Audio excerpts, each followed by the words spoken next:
안녕하십니까. 산업위생을 강의하는 최윤정입니다. 자, 이번 시간은 산업위생 기사 실기 2020년 제1회 기출문제를 함께 풀어보도록 하겠습니다.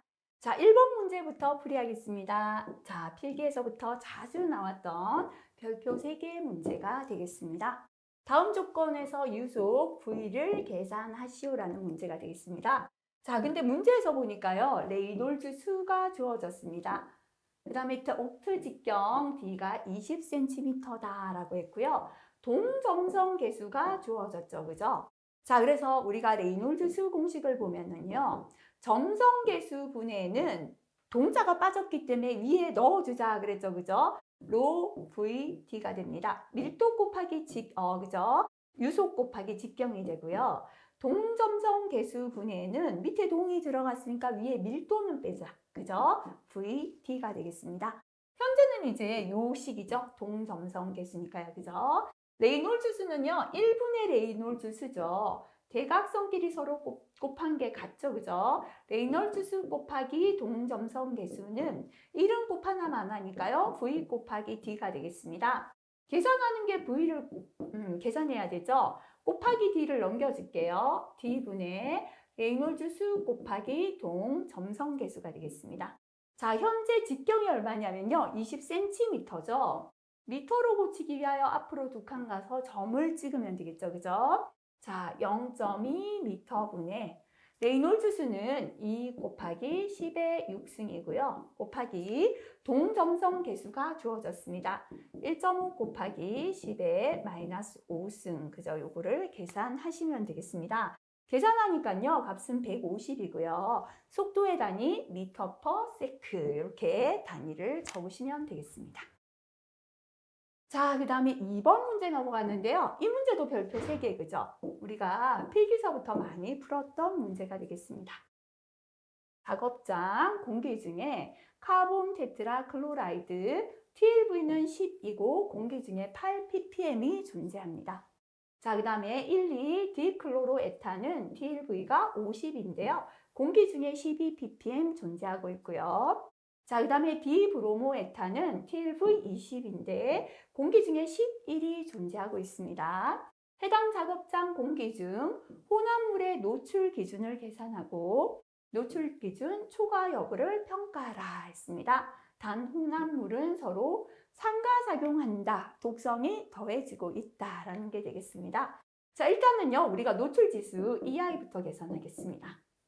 EI는 TLV분의 농도, TLV분의 농도를 다 더해 주시면 되겠죠. 그래서 첫 번째 물질은요. TLV10이고 공기 중의 농도는 8입니다. 두 번째 물질은 TLV가 50이고요. 공기 중 농도 12가 되겠습니다.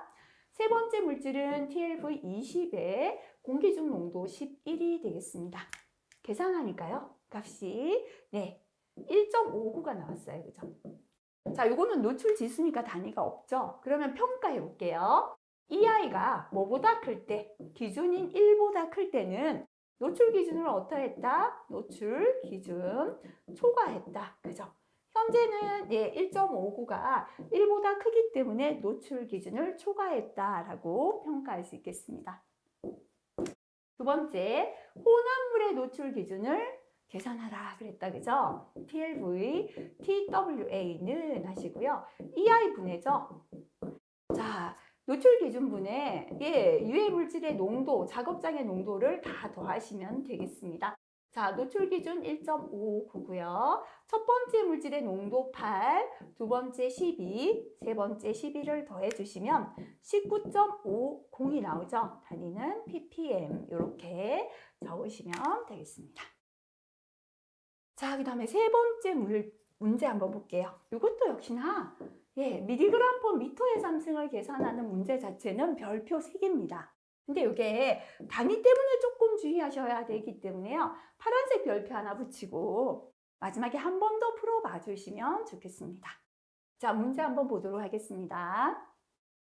고체 흡착관으로 측정한 벤젠을 비누 거품 미터로 유량을 보정했더니 45cc를 통과하는데 시료 채취 전에 10.8초고 시료 채취 후에 12.7초가 걸렸다. 그럼 결국은요, 45cc를 몇 초 만에 통과했는가 한번 볼까요? 하나는 10.8초고 12.7초니까 평균 시간은 10.8 플러스 12.7을 하면 되겠죠. 결국은 통과했는 시간, 그죠? 그래서 요게 바로 45cc를 통과한 시간이 되겠습니다. 그럼 45cc는요, 우리가 cc의 단위는 뭐죠? cc는 10의 마이너스 3승 리터가 됩니다. 그죠? 자, 그래서 요거는 45 곱하기 10의 마이너스 3승 리터가 됩니다. 자, 그럼 요거를 리터 퍼 세크로 한번 고쳐볼게요. 리터는 뭐냐면 45 곱하기 10의 마이너스 3승 리터가 되고요. 초는 평균 시간 요거잖아요. 그죠? 2분의 10.8 플러스 12.7 초 이렇게 고칠 수 있죠. 그래서 요거를 계산해 버리니까요. 결국은 요량이 요게 나오겠죠. 0.004 리터 퍼 세크하고 똑같아요. 근데 요거를 현재 우리 대부분이 리터 퍼 미니트 단위 나왔잖아요. 자각장의 벤젠을 2시 10분부터 3시 45분까지 측정했다. 여기가 분단이니까 요거 분으로 고칠게요. 세크를 분으로 고치면 곱하기 60 하시면 되죠. 계산하면 0.24 리터 퍼 미니트가 되겠습니다. 자, 문제를 다 읽고 난 다음에 이렇게 접근해도 되지만 읽으면서 결국은 45cc를 채취 전에 10.8초, 채취 후에 12.7초가 걸렸다. 이 말은 뭐하고 똑같은가 하면요. 유량을 보정했는데 유량이 얼마다? 1분에 0.24리터의 유량을 통과했다. 이렇게 나온 문제랑 동일하다라고 보시면 되겠습니다. 그래서 요 지금 줄친 부분 45cc를 10.8초와 12.7초가 걸려서 통과했다라는 부분이 결국은 0.24 리터 퍼 미니트다 하고 동일하다. 요거 계산하실 수 있으면 되겠습니다. 자, 그 다음에 작업장의 벤젠을요. 2시 10분부터 3시 45분까지 측정했다. 자, 2시 10분에서 3시 45분까지 측정했다는 건 1시간 35분이 됩니다. 결국은 95분 동안 측정했다. 우리 앞에서는 친절하게 유량 얼마에서 몇 분을 측정했다 이렇게 나왔죠. 근데 이걸 쫙 이제 풀어 놓은 겁니다. 그죠? 그래서 요거는 다시 말하면 95분간 측정했다가 되겠습니다. 자, 이랬더니요. 흡착관 앞층에서 먼지가 3.25mg, 뒤층에서 0.11mg이 검출되었고 공시료는 먼지가 안 들어가는 시료의 무게죠. 그러니까 먼지의 무게에서 먼지가 포함된 거에서 이걸 빼줘야 먼지 무게 되겠죠. 0.01mg입니다. 이때 공기 중 벤젠의 농도를 ppm으로 계산하라라는 문제가 되겠습니다. 자, 지금은요. 주어진 값이 mg이고 부피가 주어졌기 때문에 일단은 ppm을 구하기 전에 우리가 mg per 미터의 3승부터 계산하겠습니다. mg은 앞에서 3.25, 뒤층에서는 0.11이죠.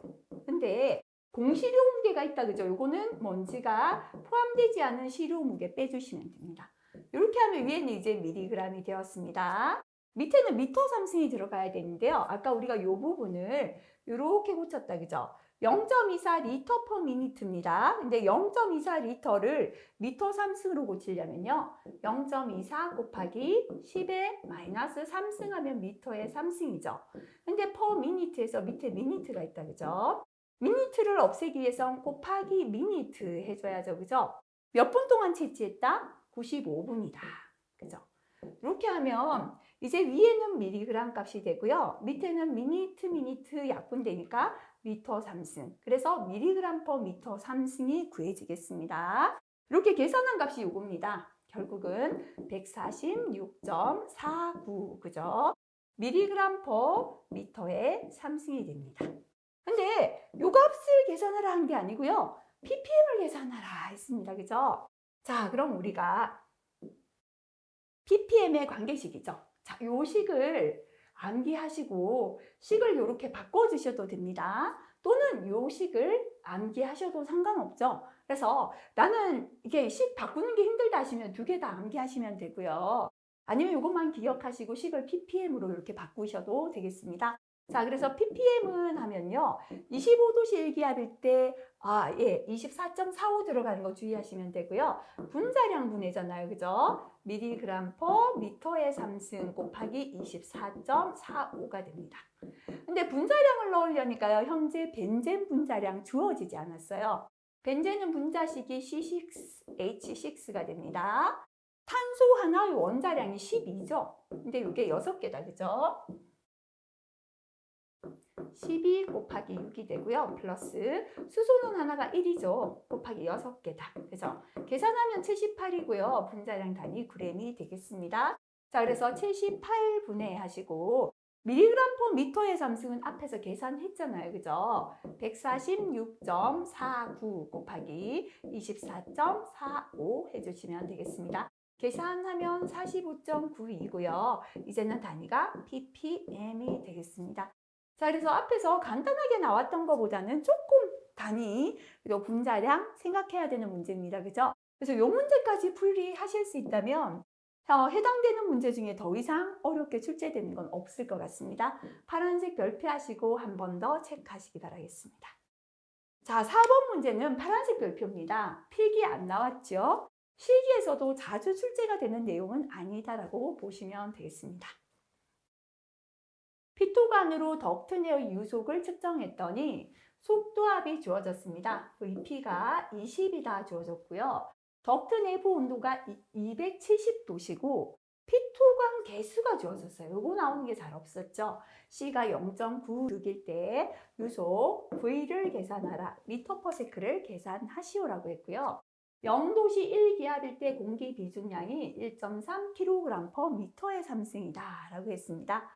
자, 일단은 우리가 속도압이 주어졌고 유속을 구하라 했으니까 속도압을 계산하는 관계식 생각해 볼게요.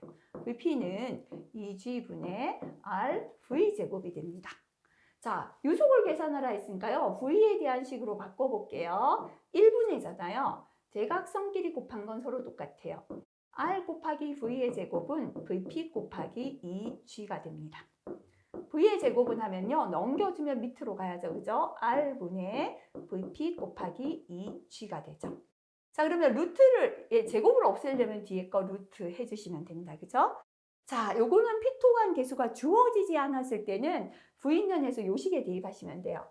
근데 지금처럼 피토관 개수가 주어졌을 때는요. 앞에 요것만 곱해주시면 됩니다. 그래서 V는 뭐다? 네. V는 피토관 개수 C 곱하기 요거를 곱해준다는 것만 기억하시면 되겠습니다. 그죠? 자, 그럼 이제 한 개씩 대입해 볼게요. 피토관 개수는 0.96이다 라고 했습니다. 그죠? 곱하기 루트. 자, 요거 주의하셔야 됩니다. 공기의 비중량 1.3은 0도씨 1기압 기준이에요.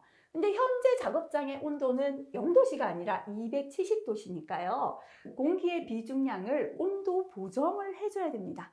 근데 비중량의 단위를 보니까 kg/m의 3승. 자, kg은 온도하고 상관이 없죠. 다시 말하면 부피분의 1이다가 됩니다. 그죠? 그래서 앞에서 우리가 부피 보정했던 공식을 생각해 볼게요. 부피 보정. 그죠? 어떻게 했죠? 첫 번째 부피 V1 곱하기 273 플러스 T1이 밑으로 갔고요. 273 플러스 보정하는 온도 T2가 위로 갔죠. 이게 뭐냐면 부피에 대한 보정이었는데요. 비중량은 부피분의 1이니까 비중량에 대한 보정은 이걸 어떻게 해야 되겠다? 아래 위로 T1과 T2를 반대로 적어주시면 되겠습니다. 그래서 지금은 부피분의 1이기 때문에요. 비중량에 대한 보정은 첫 번째 비중량, 그죠? 비중량 첫 번째 거 곱하기 T1 273 플러스 T2가 밑에 가고 273 플러스 T1이 위로 가면 됩니다. 자, 그럼 T1이 뭐냐면요. 첫 번째 비중량은 요거 주어졌잖아요. 그죠? 1.3 곱하기 요게 지금 0도씨 값이죠. 그래서 0도씨가 뭐가 된다? T1이 되는 거예요. 우리가 계산해야 되는 거 270도씨죠? 계산해야 되는 게 바로 T2가 되는 거죠. 그죠? 1.3 곱하기 273 플러스 270분의 273 플러스 0 이러면 보정이 되겠습니다. 계산하니까요. 0.65가 나왔습니다. 그럼 이제 식에 대입하시면 되겠다. 그죠? 자, 예. 피토간 계수 0.96 곱하기 하시고요. 자, 그 다음 지금 우리가 비중량 온도 보정하니까 0.65가 되겠죠. 0.65분의 예, 속도한 20이다 주어졌고요. 2 곱하기 중력과 속도 G는 9.8이죠. 요거 계산하시면 23.58이 나왔고요. 속도에 다니니까 미터 퍼 세크다. 이렇게 적으시면 되겠습니다. 자, 4번 문제 체크하시고 다시 한번 확인하시기 바라겠습니다. 자, 그 다음에 5번 문제 우리 필기에서 자주 봤던 문제 별표 2개 붙여보겠습니다. 유입 손실 계수 또는 뭐 압력 손실 계수 해도 됩니다. 그죠? 그래서 주어진 거 지금 FH 유입 손실 계수가 주어졌고요. 원형 후드 직경이다. D가 6.5cm 주어졌습니다. 유량 Q인데요. 단위를 보겠습니다. 미터의 상승 퍼 미니트가 아니라 세크다라고 주어졌습니다. 후드의 정압을 계산하라. SPH를 계산하시오라는 문제가 되겠습니다. 자, 그럼 후드의 정압 SPH 기본식은 암기잖아요. 그죠? 하면 떠올라야죠. 그죠? VP 곱하기 1 플러스 FH다가 되겠습니다. 자, 근데 현재는요. VP를 대입해야 되는데 VP가 없어요. 그럼 VP식을 또 생각할게요. VP는 뭐죠? 2G분의 R V제곱이 되겠습니다. 그죠? 자, 그런데 여기에서 2 곱하기 G는 9.8입니다. 그죠? 예, 공기 비중량은 특별히 주어지지 않으면 21도씨 1기압 기준 1.2 대입하시고요. V를 계산해야 되는데 주어진 건 직경 D와 유량 Q가 됩니다. 자, 그럼 또 생각할게요. Q는 뭐다? 네. 예, 유량이 미터 상승 퍼 세크고 V도 미터 퍼 세크 단위이기 때문에 60을 곱할 필요가 없죠. 그죠? 그래서 Q는 바로 A 곱하기 V가 됩니다. 자, 그럼 V는 하면요. A분의 Q죠. 직경이 주어졌을 때 A는 뭐죠? 4분의 파이 D 제곱이잖아요. 그죠? 그래서 요거는 4분의 파이 D 제곱분의 Q가 되겠습니다. 대입할게요. 4분의 파이 곱하기 현재 직경은 6.5cm입니다. 미터로 바꾸려면 두 칸 가서 점을 찍으시면 되죠. 앞에 0 붙이시면 됩니다. 0.065가 된다. 그죠? 자, 그래서 0.065의 제곱이다. 이거 계산하시면 되겠습니다. 계산하니까 V가 45.20이 나왔습니다. 자, 45.20 미터 퍼 세크다. 그죠? 자, 그럼 요 값을요. V에 대입하면 되겠죠? 45.20의 제곱이다 하시면 되겠습니다. 이렇게 계산하니까 VP가 125.08입니다. 단위는 미리미리 H2O인데요. 중간에 단위는 생략해도 상관없습니다. 자, 이렇게 이제 VP를 계산했잖아요. 그럼 이제 요 식에 넣으시면 되겠습니다. VP가 125.08 곱하기 1 플러스 유입 손실 계수 앞에서 주어졌죠. 그죠? 0.27이 되겠습니다. 계산하시면 답은 158.85가 되고요. 단위는 미리미리 H2O가 되겠습니다. 자, 이거 필기에서 많이 봤던 문제. 그죠? 다시 한번 풀면서 정리하시면 되겠습니다. 자, 6번도 별표 3개짜리 문제가 되겠습니다. 송풍기의 정압이 주어졌죠. P1이라고 하겠습니다. 40입니다. 송풍량 Q1은 250. 동력 HP1이 8일 때 회전수가 500입니다. N1이 되겠습니다. 시설 증가로 인한 용량 부족으로 회전수 N2를 600으로 변경했습니다. 송풍량 Q2, 정압 P2, 동력 HP2를 계산하시오라는 문제가 되겠습니다. 자, 그럼 기본식 다시 한번 기억해 볼게요. Q2는 첫 번째 Q1 곱하기 처음에는 직경이죠. D1분의 D2 곱하기 회전수죠. N1분의 N2입니다. 자, 그 다음에 정압 P2는 하시고요. P1 곱하기 역시나 D1분의 D2 곱하기 N1분의 N2. 그 다음에 동력 HP2는 HP1 곱하기 D1분의 D2 곱하기 N1분의 N2다. 그죠? 자, 이렇게 기본식 적으셨잖아요. 3, 2, 5를 붙이자. 그죠? 회전수는 1, 2, 3을 붙이자. 이렇게 한꺼번에 기억하시고요. Q2를 빼고 P2, HP2는 로1분의 로2 넣어주자. 그죠? 자, 예, 효율 로1분의 로2 주어지면 넣어주시면 되겠습니다. 자, 이렇게 이제 대입하시면 됩니다. 그죠? 그래서 Q2는부터 해볼게요. Q1이 얼마인가면, 예, 250이죠.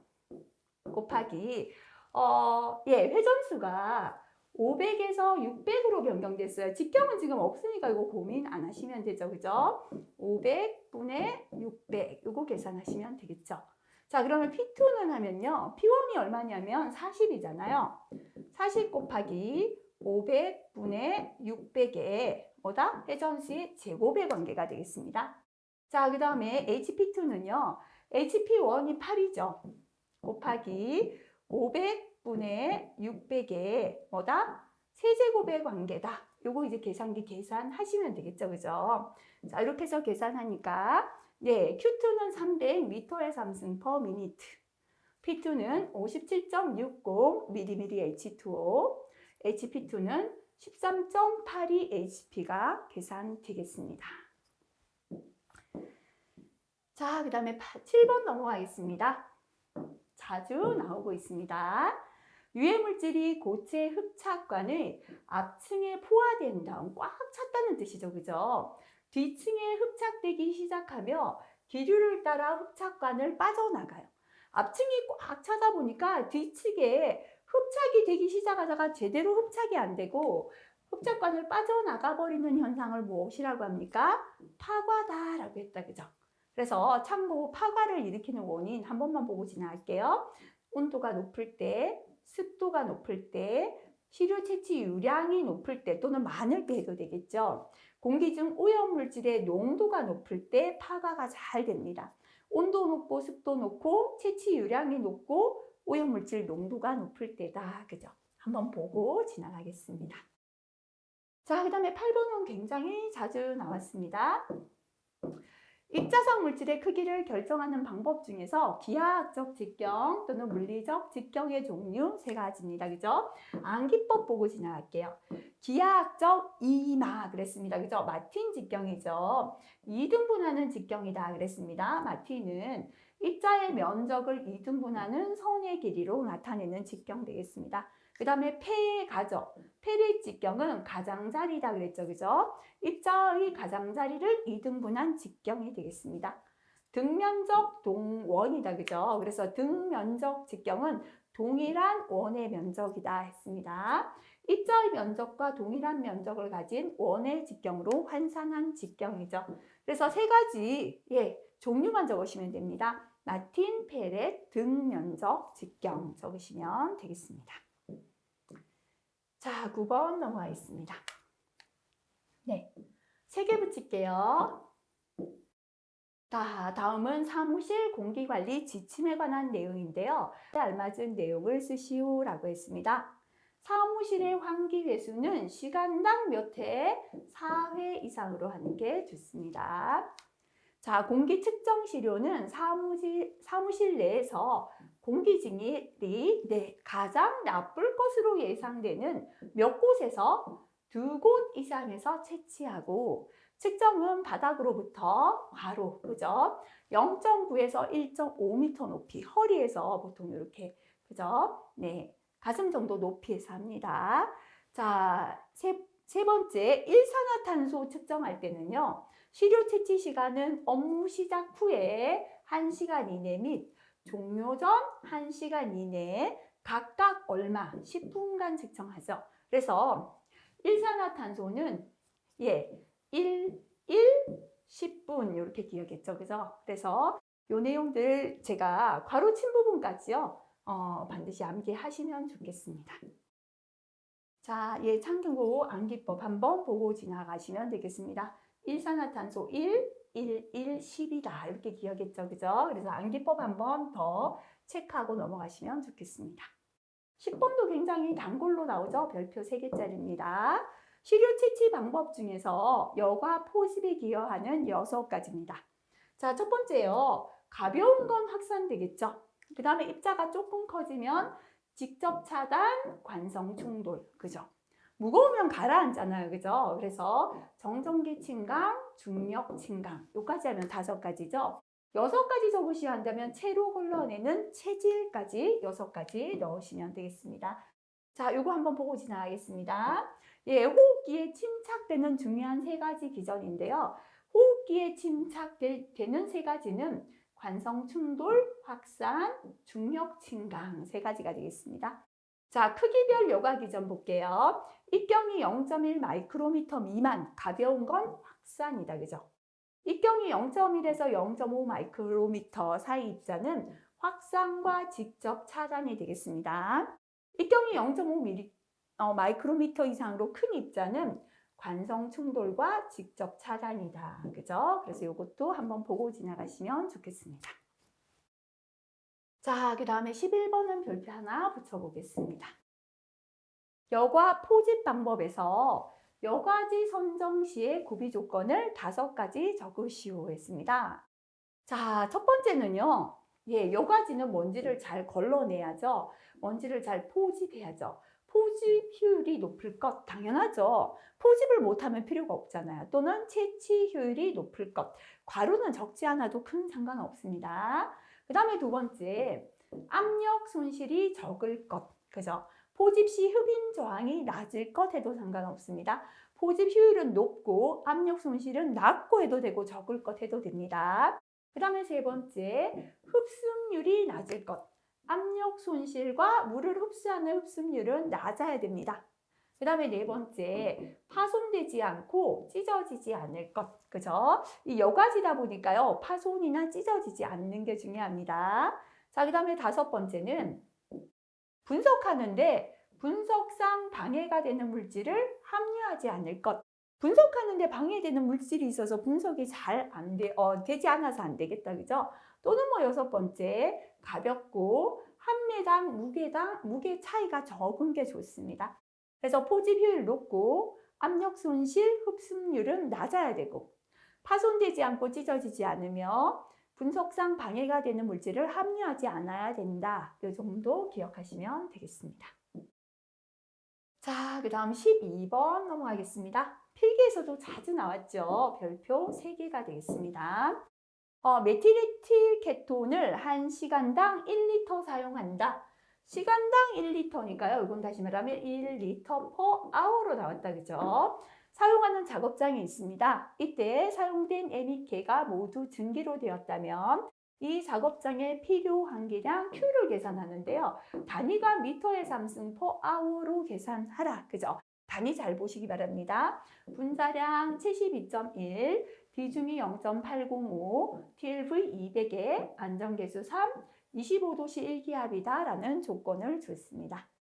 자, 일단은요, 우리가 이렇게 TLV, 노출 기준을 줬을 때의 폭발 방지 환기량이다. 그죠? Q는 분자량 곱하기 TLV죠. 분의 25도씨 1기압일 때는요, 24.45가 되죠. 근데 요거는 지금 21도씨 1기압 기준일 때입니다. 그죠? 곱하기 발생되는 kg per hour, 곱하기 안전계수 C 또는 K고요. TLV가 ppm 단위이기 때문에 ppm을 약분하려면 곱하기 10에 6승 해준다라고 했습니다. 자, 이렇게까지 하면 미터의 3승 per hour가 계산됩니다. 그죠? 미니트로 바꿀 때는 나누기 60에서 미니트 고쳐주시면 되겠습니다. 대입해 볼게요. 현재 분자량은 72.1이고요. TLV가 200이다 주어졌습니다. 24.45 곱하기 자, 리터 퍼 아워가 아니라 킬로그램 퍼 아워가 아니라 리터 퍼 아워로 주어졌다. 그죠? 자, 1리터 퍼 아워 곱하기 뭐 해야 합니까? 비중을 해줘야 킬로그램 퍼 아워로 바뀐다. 그죠? 그래서 곱하기 비중 했습니다. 곱하기 안전계수는 3 곱하기 10에 6승 하면 되겠습니다. 이렇게 계산하니까요. 4094.78이 나오고 미터의 3승 퍼 현재 단위 아워 단위 그죠? 되겠습니다. 자, 그 다음 13번 문제 보겠습니다. 의외로 이 문제가요. 실기 잘 나오죠. 그죠? 별표 2개 붙이겠습니다. 자, 청력 보호구 중에서 기막의 장점과 단점을 두 가지씩 적으시오. 일단 기막에는요, 웨이도에 삽입하잖아요. 그죠? 그래서 첫 번째, 부피가 작아서 휴대하기 편하다. 들고 다니기 편하다는 겁니다. 두 번째, 네, 가격이 저렴합니다. 두 개씩죠, 그죠? 휴대하기 편하고 가격이 저렴하다. 또는요, 귀 안에 넣다 보니까 안경을 끼거나 안전모에도 구애받지 않죠. 보안경, 안전모 사용에 구애받지 않는다. 고온이나 좁은 공간에서도 사용할 수 있다. 뭐 이런 것도 장점 되겠습니다. 두 번째 단점입니다. 예, 이거 그죠? 착용 여부 파악이 곤란하다. 안쪽에 놓다 보니까 외부에서 봤을 때 착용했는지 파악이 곤란하고요. 두 번째, 귀 속에 질병이 있을 때는 착용이 불가능하죠. 그 다음에 뭐 이렇게 긴 거보다는요. 세 번째, 귀마개가 오염되면 귀 속에 넣다 보니까 감염 가능성이 있다. 뭐 이 정도 그죠? 또는 제대로 착용하는데 시간이 걸리고 요령을 습득해야 되고요. 차음 효과가 사람에 따라 차이가 있을 수 있고 웨이도의 염증 유발 가능성이 있다도 단점 되겠습니다. 자, 그 다음에 14번 넘어가겠습니다.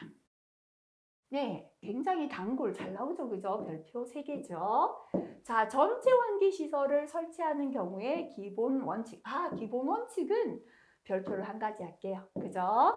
전체 환기 시설을 설치할 때의 기본 원칙이 되겠습니다. 첫 번째, 전체 환기 시설은요, 오염물질 사용량을 조사해서 오염물질이 많을 때는 필요 환기량도 많이 필요하겠죠. 오염물질을 적게 사용할 때는 환기량 적어도 되겠죠. 이렇게 오염물질 사용량을 조사해서 필요 환기량을 계산해야 합니다. 두 번째는 암기하기 쉬운 거부터 할게요.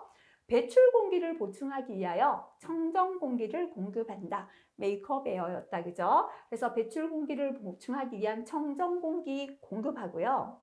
세 번째는 공기 배출구와 근로자 작업 위치 사이에 오염원이 위치한다. 그죠? 이렇게 예를 들어 배출하는 팬이 여기 있다면, 작업자가 여기 있잖아요. 그죠? 오염물질이 여기서 발생이 된다면 작업자 통과해서 이렇게 나가니까 안 되는 거죠. 작업자와 배출구 사이에서 오염물질이 발생되어야 작업자 통과하지 않고 빠져나갑니다. 그죠? 생각하면 쉬운데 문장은 조금 기나요.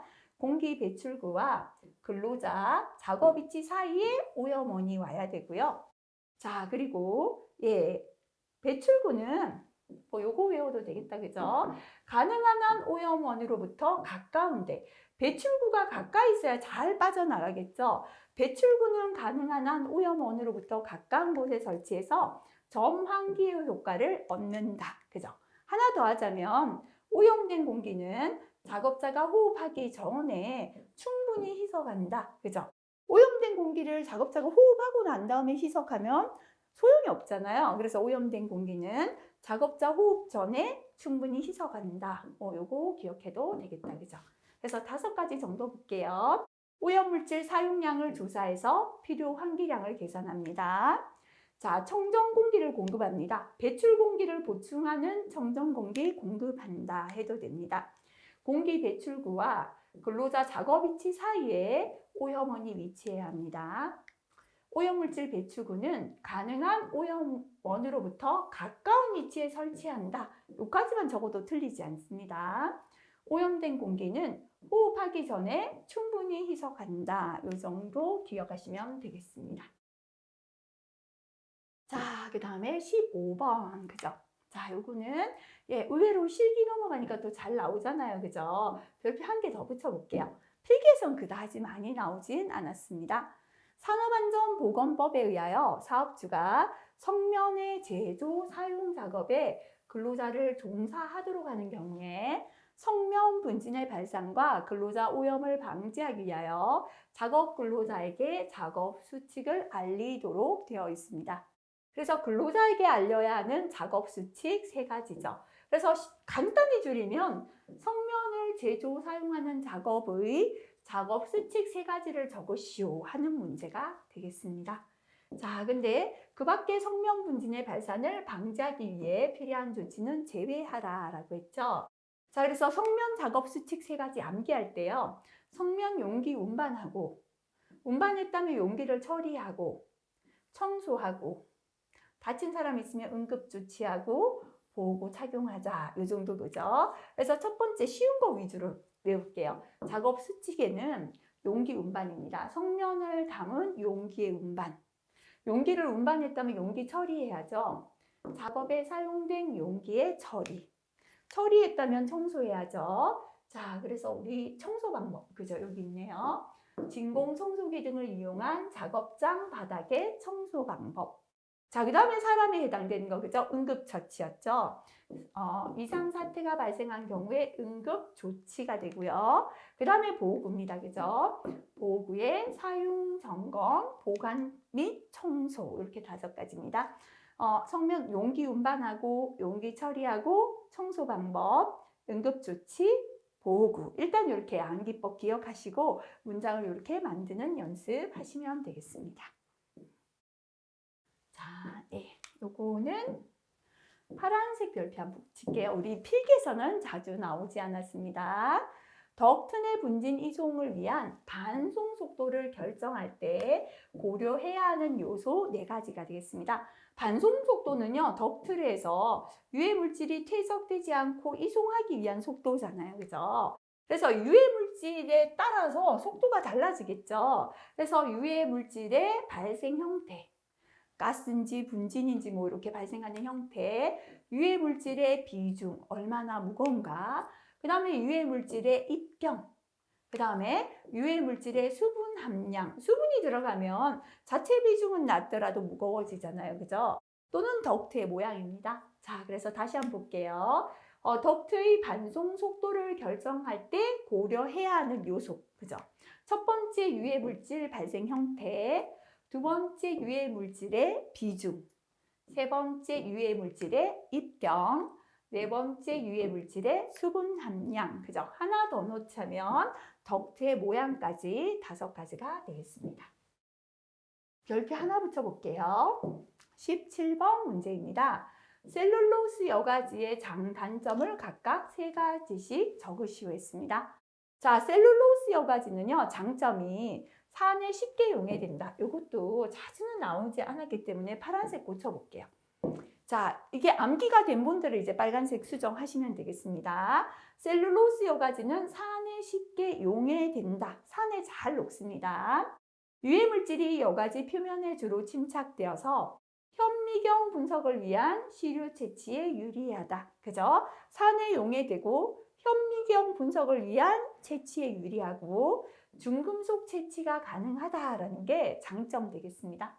단점입니다. 이 셀룰로스 여과지는요, 물을 잘 흡수한다. 그죠? 흡습성이 크고 오차를 유발할 수가 있고 중량 분석에는 적합하지 않아요. 자, 그래서 현미경 분석에는 적합하지만 중량 분석은 gon란하다. 이게 단점 되겠습니다. 자, 그래서 장점과 단점 3가지 기억하시면 되겠습니다. 자, 그 다음에 요거는 빨간색 별표 하나 붙여볼게요. 후드에 플랜지를 부착할 때 플랜지의 효과를 3가지 적으시오 했습니다. 이렇게 우리가 후드가 있잖아요. 그죠? 근데 이게 후드에서 플랜지라는 건 이렇게 붙여서 일정한 방향으로, 그죠? 이렇게 기류가 불필요한 기류, 주변에서 들어오는 기류를 이렇게 우리가 보면 앞에서 그냥 이렇게 그림을 잘못 그리네요. 그죠? 이렇게 예를 들어 이렇게 후드가 있다면요, 주변에 방해하는 기류의 영향을 되게 많이 받겠죠. 근데 이렇게 이제 플랜지를 붙이니까 양쪽에서 불어오는 불필요한 기류를 차단을 시켜주죠. 그죠? 그래서 플랜지의 효과 첫 번째는 불필요한 기류를 차단시킵니다.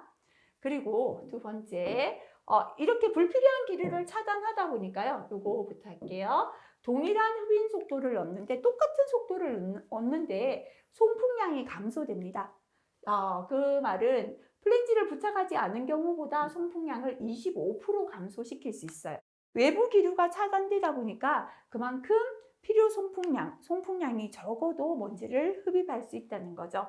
그리고 후드 전면의 포집 범위가 넓어진다. 3가지가 되겠습니다. 자, 플랜지의 효과는 불필요한 기류를 차단시킵니다. 예, 필요 송풍량이 감소됩니다. 보통 25% 감소가 되고요. 후드 전면에서 포집 범위가 넓어진다. 세 가지가 장점이 효과 또는 장점 되겠습니다. 자, 그 다음에 이거는 별표 하나 붙이겠습니다. 다음에 제시한 송풍기의 특징을 각각 설명하시오라고 했습니다. 자, 프로펠러형 송풍기. 이거는 간단한 게 프로펠러잖아요. 그래서 송풍관이 없는 가장 간단한 형태의 송풍기다. 뭐 이렇게 설명해도 되고요. 간단하다 보니까 효율이 낮고 대용량의 공기 운송에 사용이 됩니다. 그래서 여기까지 적으셔도 되겠습니다. 프로펠러형은 송풍관이 없는 가장 간단한 형태의 송풍기로 조금 더 적자면 효율이 낮다. 이 정도만 적으시고요. 튜브형입니다. 임펠러가 튜브 내부에 설치된 송풍기입니다. 그래서 튜브 안에 임펠러가 있는 게 튜브형이 되겠습니다. 임펠러가 튜브 내부에 설치된 송풍기로 프로펠러형보다 조금 높은 저항에서 공기를 이송시킬 수 있습니다. 자, 그 다음에 세 번째는 고정 날개형이죠. 튜브형에 임펠러가 튜브 내부에 있는 게 튜브형이죠. 이 튜브형에 안내 날개가 고정된 송풍기가 고정 날개형 되겠습니다. 자, 이것도요. 이렇게 특징 적는 건 자주 안 나와서 파란색 별표 다시 한번 보셔도 되겠습니다. 자, 앞에서는 나왔지만 그래도 파란색 필기에 잘 안 나왔습니다. 그죠? 킬레이트 적정법의 종류 4가지 적으시오 했습니다. 일단 킬레이트 적정법은요. 금속 이온이 킬레이트 시약과 반응에 의하여 킬레이트 화합물이 생성되는 원리를 이용하는 정량법이 되겠습니다.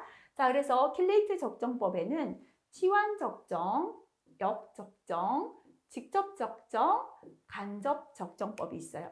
직접, 간접, 역, 치환 이렇게 4가지가 있다. 그죠? 기억하시면 되겠습니다. 자, 이번 시간 여기까지요. 2020년 제1회 기출문제 풀어봤습니다. 물론 앞에서 이제 파란색도 앞에서 기출에서 나왔던 문제도 있죠. 하지만 정확하게 암기가 안 되셨다면 꼭 이번 시간 다시 한번 암기하시고 넘어가시면 좋겠습니다. 수고하셨습니다.